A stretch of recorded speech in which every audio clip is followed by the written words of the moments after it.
Hello Arun, उम्मीद करता हूँ आप सब लोग एकदम मस्त बिंदास हैं। आज का हमारा जो वीडियो है वो बीआरसी के इंटरव्यू के अराउंड चलेगा।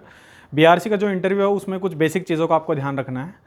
सबसे पहली और फॉरमोस्ट आपके बेसिक कॉन्सेप्ट जो है वो एकदम क्रिस्टल क्लियर होने चाहिए। जब मैं बेसिक कॉन्सेप्ट की बात कर रहा हूँ तो उसमें इंक्लूड होता है सबसे पहले आपका डेरिवेशंस। ठीक है, डेरिवेशंस में आपको पूरा कंप्लीट डेरिवेशन आना इम्पॉर्टेंट नहीं है। आपके लिए इम्पॉर्टेंट है कि जब भी आपने वो डेरिवेशन स्टार्ट करी थी तो उस डेरिवेशन में अजम्पशंस क्या थी।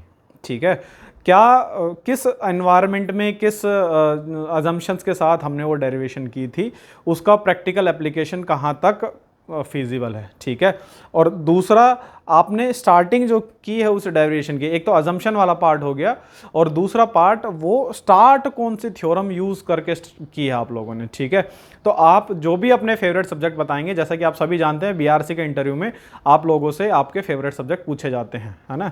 तो आप 4 से 5 अपने फेवरेट सब्जेक्ट लेकर जाएं ताकि आप वहाँ बता पाएँ। ठीक है, तो 4-5 फेवरेट सब्जेक्ट में आपसे जब वो क्वेश्चंस पूछेंगे तो एकदम बेसिक से स्टार्ट करेंगे और आपको एकदम एडवांस लेवल तक लेके जाएंगे। ठीक है, तो आपके लिए मेरा सजेशन ये है कि आपका जो भी क्लास नोट्स हैं या लेक्चर के नोट्स आपने बनाए होंगे, जिस भी तरीके से आपने तैयारी करी थी कि आपका बीआरसी का इंटरव्यू आया है, उन्हीं रजिस्टर से उन्हीं नोट से आपको फिर से अपने सब्जेक्ट्स रिवाइज करने हैं। ठीक है, डिटेल्ड मेरा इंटरव्यू कैसा हुआ था, क्या क्या चीज़ों का और आपको ध्यान रखना है, क्या क्वेश्चंस मेरे से पूछे गए थे, ये सारी चीज़ें डिस्कस मैं इसी वीडियो में करूंगा। इसी वीडियो में मैं एक वीडियो अटैच कर दे रहा हूँ, मेरी अर्लियर वीडियो पहले जो मैंने बनाई थी उसमें एकदम डिटेल में मैंने सारी चीज़ें बताई हुई है। ठीक है, आपका काम इतना है कि आपको अपने बेसिक क्लियर करने हैं, एकदम सोच समझ के वहाँ पे आंसर देने हैं। ठीक है, आपका जो एचआर रिलेटेड क्वेश्चन है, मतलब कि आपका पर्सनल लाइफ से रिलेटेड जो क्वेश्चन है वो बिल्कुल मैटर नहीं करते हैं। आपका जो टेक्निकल पार्ट है सोचने समझने का, सिर्फ उसी के बेसिस पे आपका 100% सिलेक्शन डिपेंडेंट रहेगा, है ना। ये चीज़ मेरी भी वहाँ जाके उनसे जब बात हुई तो एकदम क्लियर उन्होंने कर दी थी कि आपकी 16 रैंक है बट इसका सिलेक्शन में कोई भी इंपॉर्टेंस नहीं है। आप यहाँ बैठ के जो परफॉर्म करेंगे, जो आंसर्स देंगे, उसके बेसिस पे आपको सिलेक्शन दिया जाएगा। आज का हमारा टॉपिक रहेगा कि बीआरसी का इंटरव्यू जो होता है उसमें क्या क्या चीज़ें ध्यान रखनी है हमें और क्या प्रोसेस वो फॉलो करते हैं और किन चीज़ों के बेसिस पे कई बार डिफरेंट रिव्यूज आते हैं। कुछ लोग कहते हैं कि वो लोग हेल्प करते हैं, कुछ लोग कहते हैं हेल्प नहीं करते हैं। तो ये सारी चीज़ें हम डिस्कस करेंगे इस वीडियो में। चलिए स्टार्ट करते हैं। थोड़ा जनरल बता देता हूँ कि बीआरसी का जो इंटरव्यू होता है उसमें आप 2 तरीके से पहुंच सकते हैं। पहला तरीका है कि आप गेट के एग्जाम के थ्रू जा सकते हैं। दूसरा तरीका है बीआरसी अपना खुद का एग्जाम लेता है, उसके थ्रू भी जा सकते हैं। ठीक है, आप दोनों एग्जाम देंगे तब भी आपका एक ही इंटरव्यू होगा। आप दोनों एक देंगे, दोनों में से कोई एक क्लियर करेंगे तब भी आपका सिंगल टाइम इंटरव्यू होगा। मतलब कि दोनों के कट ऑफ के बेसिस पे आपका एक बार ही इंटरव्यू होगा एक साल में। ठीक है, ऐसा नहीं कि एक साल में आपने बीआरसी का भी दिया है और गेट का भी दिया है तो आपको 2 बार कॉल आएगा। 2 बार नहीं आएगा, आपका एक बार ही कॉल आएगा। चलिए, पहला तो इनका जो वेन्यू होता है वो जनरली मुंबई मिलेगा आपको। ठीक है, मेरा मुंबई वेन्यू जब आया था तो मैं फ्लाइट से गया था। रीज़न ये था कि मेरा 2 दिन बाद एनटीपीसी का इंटरव्यू था और रिटर्न मैं वापस अगर ट्रेन से आने की कोशिश करता डेफिनेटली मैं टाइमली नहीं पहुंच पाता। और थोड़ा मन भी था क्योंकि मैं कभी फ्लाइट में बैठा नहीं था इसलिए, और घर वाले भी रेडी हो गए थे क्योंकि बहुत अच्छा गेट का रिजल्ट आ रहा था। डेफिनेटली वो खुश थे इसलिए उन्होंने फ्लाइट करवा दी थी। तो काफ़ी पहला जो एक्सपीरियंस होता है वो डेफिनेटली सबका ही अच्छा होता है, मज़ा आएगा। अगर आप भी कहीं सेलेक्ट हो जाते हैं तो एक बार ज़रूर ट्रैवल करिए। दूसरा, जब हम इस मॉर्निंग में बैठे थे तो सब लोग एक क्यू बन जाता है। आपके पहले कुछ लोग होते हैं, आपके बाद कुछ लोग होंगे। मतलब कि आपका रोल नंबर डिफाइन कर देंगे कि सीक्वेंस बता देंगे आपको किस सीक्वेंस में अंदर जाना है। मुझसे पहले 5-6 लोग गए थे और वो 5-6 लोग सब मैक्सिमम 20 मिनट में वापस आ जा रहे थे। अब मैंने जो कोचिंग में सुना था वो ये था 1 घंटा चलता है, पौना घंटा चलता है इंटरव्यू, इतना मतलब थोड़ा लेंथी टाइप का इंटरव्यू रहता है। बट लोग 15-20 मिनट में आ रहे थे। उनका जो रिव्यू था वो ये था कि सर कुछ पूछते नहीं है वहाँ पे, आपसे 5-10-15-20 क्वेश्चन पूछे जाएंगे, आपने जवाब दिया तो ठीक है, नहीं तो वो आगे स्किप करके आगे बढ़ जाएंगे और आपसे इन डेप्थ डिटेल में कुछ पूछा नहीं जा रहा है, इसलिए 15-20 मिनट में वापस भेज दिया जा रहा है। अब देखिए, अब एक थोड़ा सा डिफरेंट रिव्यू मेरे दिमाग में हो गया था पैनल में जाने से पहले कि कोचिंग सेंटर कुछ बताता है, प्लस जो बच्चे वहाँ पे मेरे सामने आ रहे हैं इंटरव्यू पैनल से वो कुछ और बता रहे हैं। जब मैं इंटरव्यू पैनल में गया तो हाँ, वो क्या है, बाहर एंट्री करवा लेते हैं जब आपका एंट्री टाइम होता है और जब बाहर आते हैं तो एग्जिट टाइम होता है। तो सब हर इंसान का टाइम नोट होता है वहाँ पे।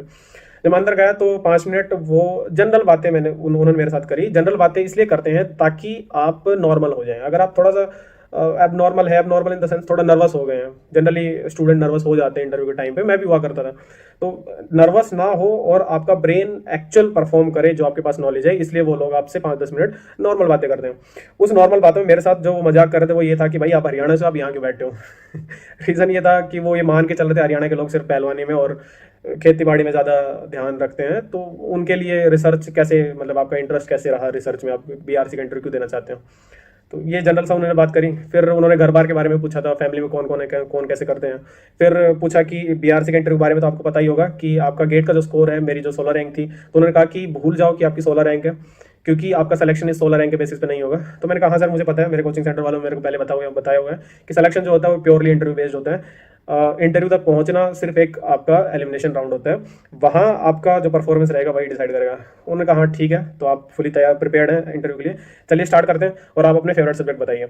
अब देखिए फेवरेट सब्जेक्ट वो जनरली 4-5 पूछते हैं, बट अगर आप एक ही साइड के मतलब कि जैसे डिज़ाइन पार्ट के आपने सारे बता दिए या फिर आपने सारे थर्मल पार्ट के बता दिए, तो वो आपको फोर्स करेंगे कि और सब्जेक्ट लिखो। फॉर एग्जांपल मैंने आरएससी और थर्मोडायनेमिक्स दोनों ही लिख दिया था फेवरेट सब्जेक्ट में, तो उन्होंने कहा ये तो एक ही सब्जेक्ट होता है, और सब्जेक्ट लिखिए, क्योंकि मैंने थर्मल पार्ट इंक्लूड किया था और क्योंकि मुझे अंदर से लगता था कि मेरा थर्मल पार्ट ज़्यादा स्ट्रॉन्ग है।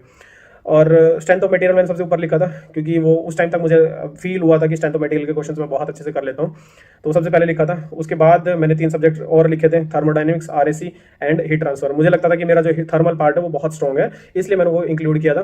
फिर उन्होंने कहा था कि ये सब्जेक्ट सारे एक ही साइड के हो गए, आपको एक सब्जेक्ट और देना पड़ेगा। दे वर एक्सपेक्टिंग कि मैं कुछ फ्लूइड से रिलेटेड सब्जेक्ट में दूँ, क्योंकि मोस्ट ऑफ द स्टूडेंट जो होते हैं वो फ्लूइड से रिलेटेड देते हैं। रीज़न ये होता है क्योंकि कोचिंग सेंटर में आपको बताया जाता है कि जितने पीएसयूज हैं उनका सारा काम फ्लूइड बेस्ड होता है, पाइपलाइन बेस्ड होता है, तो आप फ्लूइड डायनेमिक्स और फ्लूइड मैकेनिक्स ये सब तो आप अच्छे से करके जाइए और इसको फेवरेट बताएंगे तो हेल्पफुल रहेगा। बट ऐसा नहीं है, इंटरव्यू में आपका फेवरेट सब्जेक्ट जरूरी नहीं है कि आपकी उस कंपनी से मैच करे ही करें। रीजन ये, फेवरेट सब्जेक्ट सिर्फ इसलिए पूछा जाता है, बीआरसी को छोड़ के इन जनरल किसी भी पीएसयू में अगर फेवरेट सब्जेक्ट पूछा जा रहा है तो सिर्फ इसलिए पूछ रहे हैं कि आपका जो फेवरेट काम है उसमें आप कितने एक्सपर्ट हैं। ठीक है, अगर आप अपने फेवरेट काम में ही एक्सपर्ट नहीं है तो आप जो जॉब आपसे करवाई जाएगी वो अगर आपको पसंद नहीं आई तो डेफिनेटली आप उसमें परफॉर्मेंस नहीं दे पाएंगे। ठीक है, तो सेम बीआरसी में उन्होंने फोर्स किया कि और सब्जेक्ट बताइए, तो मैंने घूम फिर के थ्योरी ऑफ मशीन बता दिया था कि वो मेरा फेवरेट सब्जेक्ट है। हालांकि उन्होंने थ्योरी ऑफ मशीन से कोई क्वेश्चन पहले से पूछा नहीं। अब आते हैं पॉइंट पे कि आपसे वो कब आपकी हेल्प करते हैं, कब आपकी नहीं करते हैं। देखिए जैसे आपके 5-6 वो फेवरेट सब्जेक्ट लिखवा लेंगे, उसके बाद क्या है, वो 5-6 साइंटिस्ट आपके सामने बैठे होंगे, वो सब एक एक सब्जेक्ट पिक कर लेंगे। ठीक है, क्योंकि वो डिफरेंट स्ट्रीम से होते हैं। उन 5 सब्जेक्ट जो आपने फेवरेट बताए हैं उन सबको वो अपने अपने क्वेश्चन बनाना स्टार्ट कर देंगे। ठीक है, तो पहला इंसान जो आपसे क्वेश्चन पूछेगा, सिर्फ मतलब कि एक सब्जेक्ट के जो क्वेश्चन है वो एक ही साइंटिस्ट पूछता आपसे। ठीक है, जब तक आप उसके आंसर कर रहे हो तब तक बाकी सारे जो बैठे होंगे साइंटिस्ट वो अपने सब्जेक्ट के क्वेश्चंस बना रहे होंगे। अब मेरा स्टार्ट हुआ था स्ट्रेंथ ऑफ मटेरियल से, क्योंकि सबसे पहले मैंने वो लिखा था और उन्होंने जो स्टार्ट किया था वो एकदम बेसिक से किया था। एकदम बेसिक से मतलब कि कैंटिलीवर पे लोड लगाया था उन्होंने फ्री एंड पे, और उसका डिफ्लेक्शन पूछा था, सिर्फ फॉर्मूला पूछा था, इससे उन्होंने स्टार्ट किया था। फिर उस कैंटिलीवर में डिफरेंट उन्होंने चीजें करना स्टार्ट करी थी। फॉर एग्जांपल एक कैंटिलीवर है, पहले लोड एकदम ऐसे लगाया, फिर लोड ऐसे लगाया, ठीक है, और फिर इसके मोमेंट भी लगा दिया, फिर इस टाइप से वो डिफ्लेक्शन, हाँ सबका वो डिफ्लेक्शन ही पूछ रहे थे, डिफ्लेक्शन बताइए। ठीक है, फिर कैंटिलीवर को छेद कर दिया, फिर कैंटिलीवर में उन्होंने कास्टिंग के थ्रू मटेरियल भर दिया, कोई और सा मटेरियल भर दिया, टाइप्स क्वेश्चन, फिर उसमें बेंडिंग पूछ लिया, इस टाइप से उसी एक पर्टिकुलर टॉपिक को उठा के निचोड़ दिया। ठीक है, हाँ जब ये जो सिलेबस की जो बात हुई कि वो आपकी हेल्प कब करेंगे और हेल्प कब नहीं करेंगे, देखिए शुरू में वो आपसे विद इन सिलेबस क्वेश्चन पूछते हैं। ठीक है, और अगर विद इन सिलेबस के क्वेश्चन के आप आंसर दे पा रहे हैं कंफर्टेबली, जो कि मोस्टली इंसान दे सकते हैं, रीजन कि अगर आप विद इन सिलेबस दे पा रहे हैं इसका मतलब आपने चीजें हो सकता है समझी है और हो सकता है आपने रटी है। ठीक है, तो अगर आपने रटी है तो आप पकड़े जाएंगे, और समझिए तो फिर वो आपको further out of syllabus questions करवाते हैं। फॉर एग्जांपल जब मैंने स्ट्रेंथ ऑफ मटेरियल का मोस्टली पार्ट मैंने एक्सप्लेन कर दिया था, तो उन्होंने मुझे फिक्स बीम दिया था। ठीक है, और फिक्स बीम में मुझसे फिर उन्होंने डिफ्लेक्शन पूछा था। डिफ्लेक्शन का फॉर्मूला मैंने फटाक से बता दिया। उन्होंने पूछा कैसे पता, मैंने कहा सर मैंने रटा हुआ है, क्योंकि गेट के एग्जाम में कई बार पूछ लेता है। फिर उन्होंने कहा ठीक है, इसको रटा क्यों हुआ है, इसको डिराइव क्यों नहीं कर सकते हो। तो वही ऑफ कोर्स मुझे एक्सप्लेन करना था कि इनडिटरमिनेट फॉर्म आ जाती है, मतलब कि नंबर ऑफ कंस्ट्रेंट आपके जो होते हैं, कंस्ट्रेंट इक्वेशंस होती हैं वो कम होती है और नंबर ऑफ वेरिएबल ज़्यादा होते हैं। तो उन्होंने इसी पे मुझसे थोड़ा सा एक्सप्लेन करवाया कि एक्सप्लेन करो कितने नंबर ऑफ कंस्ट्रेंट है और कितने नंबर ऑफ वेरिएबल है, और इसी को पुश करते हुए वो मेरे को आगे लेके गए। वो बोले कि जो आपको फॉर्मुला चाहिए, कॉन्सेप्ट चाहिए, हम देंगे, कैलकुलेशन चाहिए, हम देंगे, आपको टीम लीड करनी है और आपको सोल्यूशन तक पहुंचना है। जो आपने फॉर्मुला बताया आपको उस सोल्यूशन तक पहुंचना पड़ेगा, जो आपको हेल्प चाहिए हम करेंगे। बस जब वो आपसे आउट ऑफ सिलेबस चीज़ें पूछते हैं तब वो आपकी हेल्प करते हैं। ठीक है, ये चीज़ मैं बताना चाह रहा हूँ, क्योंकि विद इन सिलेबस हर इंसान एक्सप्लेन कर सकता है, क्योंकि हर इंसान वहाँ जो बैठा है वो कहीं ना कहीं पढ़ के आया और वो विद इन सिलेबस चीज़ें बता देगा, चाहे उसने रटी होगी या समझी होगी, बता तो जरूर देगा। बट आउट ऑफ सिलेबस जब वो चीज़ें पूछना स्टार्ट करते हैं, और हाँ कंडीशन ये होती है आपसे आउट ऑफ सिलेबस तभी पूछा जाएगा जब आपने विद इन सिलेबस सारी चीजें सेटिस्फैक्टरी लेवल पे समझा दी उनको, ठीक है। तो आउट ऑफ सिलेबस जब आपसे चीजें पूछी जाएंगी तब आपकी वो हेल्प करेंगे, ठीक है। हाँ, मैंने डेरिवेशन किया था, मैं फाइनल आंसर तक पहुंच गया था। तो आउट ऑफ टोटल मेरा जो टाइम था 1.25 घंटे के आसपास मेरा रहा था इंटरव्यू का, उसमें से आधा घंटा मेरा स्ट्रेंथ ऑफ मटेरियल पे चला था। उसके बाद जैसे वो थर्मल पार्ट में घुसे थे तो थर्मल पार्ट में उन्होंने जो मेरी बैंड बजाई है, क्योंकि मुझे लगता था कि मेरा थर्मल पार्ट स्ट्रॉन्ग है, बहुत स्ट्रॉन्ग है, क्योंकि गेट के लेवल तक का जो थर्मल पार्ट होता है बहुत ही नॉर्मल सा होता है, मैं कर लेता हूँ, अब भी मेरा स्ट्रॉन्ग है वो गेट के हिसाब से, ठीक है। But as a research purpose पे चीज़ें अलग हो जाती हैं, ठीक है। तो उसमें मेरा स्ट्रेंथ ऑफ मटेरियल बहुत स्ट्रॉन्ग था, जो कि मुझे वहां बैठ के पता चला कि रिसर्च पॉइंट ऑफ व्यू में मेरा स्ट्रेंथ ऑफ मटेरियल या डिजाइन पार्ट मेरा काफी स्ट्रॉन्ग है, मैं अच्छी तरीके से सोच लेता हूँ, समझ लेता हूँ। जो थर्मल पार्ट था उनमें जो बेसिक इन सब्जेक्ट के जो क्वेश्चंस थे जो गेट लेवल तक के थे वो सब मैंने अच्छे से एक्सप्लेन किए थे। बट हाँ, जब उन्होंने थोड़ा सा क्वेश्चन को ट्विस्ट करके उसको ऐसा बनाया कि दिमाग घुमा दे, उस टाइम अटक गया था। तो ऐसा कभी नहीं होता है कि बीआरसी में आपने बहुत सारे आंसर दिए हैं तभी आपका सिलेक्शन होगा, और अगर आप 50 to 60% आंसर भी करते हैं तो भी आपका सिलेक्शन है। गिवन एक इंपॉर्टेंट कंडीशन बता देता हूँ, आपने गलत जवाब नहीं देना है, ठीक है। ऐसा नहीं कि आप कुछ भी जवाब दे रहे हैं, अगर आपको चीजें नहीं आती है तो आप बताइए कि मैं यहाँ अटक गया हूँ, मैं आगे नहीं सोच पा रहा हूँ, या फिर ये चीज ऐसे यहां तक मैंने पढ़ी है, इसके आगे नहीं मैं कर पा रहा हूं। आप गलत सॉल्यूशन नहीं देंगे, क्योंकि ये सब रिसर्च इंस्टीट्यूट्स हैं और इनमें जो पैसा इन्वॉल्व होता है किसी भी प्रोजेक्ट में बहुत बड़े अमाउंट में होता है, ठीक है। तो आप अगर गलत एंड रिजल्ट पे पहुंच रहे हैं तो वो जस्टिफाइड नहीं है। आइदर तो आप बीच में अटक जाओ या फिर आप रिजल्ट पे पहुंचो तो सक्सेसफुल हो ही जाए आपका काम, ठीक है। इसलिए मैंने 50 to 60% आंसर दिए थे और सारे 100% सही थे, ठीक है। जितने आंसर दिए थे वो सब सही थे, और जो मुझे नहीं आते थे वो मैंने उनको बोल दिया था मैं यहां तक सोच पा रहा हूँ, आगे मैं सोच नहीं पा रहा हूँ। मतलब कि वहां बैठ के आपको गलत कॉन्सेप्ट नहीं देना, बस इतना रहेगा तो डेफिनेटली आपका जो इंटरव्यू है वो काफ़ी अच्छा हो जाएगा। जो चीज़ ध्यान रखने वाली है वो सिर्फ यही है कि आप चीज़ों को कॉन्सेप्ट पे ज़्यादा ध्यान देंगे, चीज़ें कहाँ से स्टार्ट हुई है वहाँ पे ध्यान देंगे, ठीक है। फॉर एग्जाम्पल आपके बहुत सारे डेरिवेशन है, फॉर्मुलाज हैं, आप एंड फॉर्मुलाज याद रखो, कोई इशू नहीं है, बट आपको पता होना चाहिए कि इनिशियली क्या टर्म कंडीशंस हमने ली थी जिनके बेसिस पे हमने डेरिवेशन किया था, ठीक है। क्योंकि उसी बेसिक्स पे वो आपको घुमाएंगे, क्योंकि प्रैक्टिकल जो सिचुएशंस होती हैं वो सारी बेसिक्स से ही आप डिराइव कर पाएंगे, और वही उन रिसर्च इंस्टीट्यूट्स में चाहिए होती है, ठीक है। हाँ, टोटल टाइम मेरा जो इंटरव्यू था वो 1.25 घंटे का था, और मुझे आइडिया लग गया था कि मेरा सिलेक्शन हो जाएगा। इसलिए नहीं कि मैंने स्ट्रेंथ ऑफ मटेरियल में बहुत अच्छा परफॉर्म किया था, इसलिए आइडिया लगा था। जब मैं बाहर आया था तो जो उनका पियोन होता है वो साथ साथ आता है, एंट्री करवाता है। उसके बाद जब एंट्री करवाने के बाद आउट टाइम की एंट्री करवाई थी तो वो बोलते, सब लोग बोल रहे थे कि आपकी शर्ट बहुत अच्छी है। हालांकि वो शर्ट बहुत अच्छी नहीं थी, बट फिर भी बोला गया था कि आपकी शर्ट बहुत अच्छी है, सब लोग ऐसा बोल रहे हैं। तो मैंने रिटर्न में जवाब दे दिया सब लोगों को बोलना कि थैंक यू, बस। तो उसे आइडिया लग जाता है कि हाँ सिलेक्शन मेरा हो गया। ऐसे छोटे छोटे हिंट आपको हर इंटरव्यू में मिल जाते हैं कि आपका इंटरव्यू बहुत अच्छा हुआ है या फिर बहुत बुरा हुआ है। बहुत बुरा हुआ तब भी हिंट मिल जाता है, बहुत अच्छा होता है तब भी हिंट मिल जाता है। हाँ, अगर आपका इंटरव्यू मीडियो का टाइप चला तो आपको हिंट नहीं लगेगा। IOCL में जब मेरा इंटरव्यू हुआ था तो मुझे आइडिया लग गया था, क्योंकि उन्होंने मुझे आधे लीटर का जो लस्सी का गिलास था वो पिलाया था बिठा के अकेले को, बाकी कोई इंसान को वहाँ नहीं पिलाया गया था पूरे इंटरव्यू पैनल में।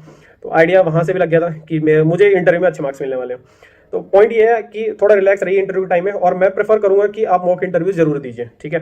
हाँ, मैंने जब मेडिसी का मॉक इंटरव्यू दिया था तो मुझे हर बार सजेशन दिया जाता था, क्योंकि सजेशन इन द सेंस कि जब आपका मॉक इंटरव्यू देते हैं तो पैनल आपको सजेशन देता है कि आपको क्या क्या इंप्रूव करना है।